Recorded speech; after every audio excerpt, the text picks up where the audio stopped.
Hate to be the bearer of bad news, but annexation. Number 1, the Queen conditionally, that's important, surrenders. Why? She wants to avoid her people having insurmountable bloodshed. Number 2, Grover Cleveland, who is president at this time, initially looks at the situation, the annexation of Hawaii, and declares it illegal. Grovers are always such good guys.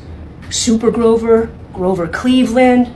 I hate to say this. However, Stanford Dole was the provisional governor of Hawaii, and he refused to step down and declared it annexed, declared it a part of the United States. Hawaii is now a republic. That was my best emperor. Did you like it? Another, however. This happened in 1898, the Spanish-American War. Now there's a perceived strategic need for acquiring Hawaii. Why? They needed a naval base there to get to the other country that they annexed, which was the Philippines during the Spanish-American War. So now the military is involved creating this dialogue about making sure people know this is essential for U.S. defense.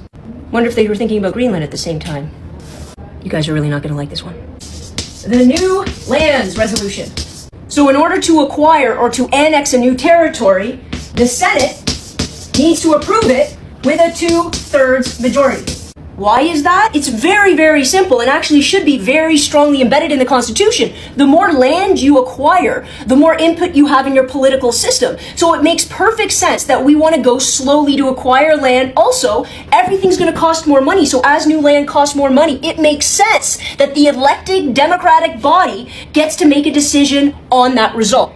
But since McKinley still wanted Hawaii, what he does instead is passes something called a joint resolution. That just requires a simple majority of the Senate, and what ends up happening, they annex it in 1898. Just a side backstory, McKinley was heavily influenced by something called social Darwinism, and social Darwinism meant that as societies progressed, the countries that were lifted into the top economic stratospheres, by some were considered to be superior.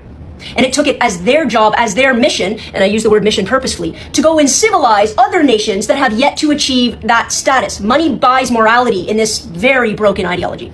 Hawaii becomes an actual territory as of 1959 that they actually acquire state status after having a referendum in Hawaii in which 93% of the population voted to join the United States as a state.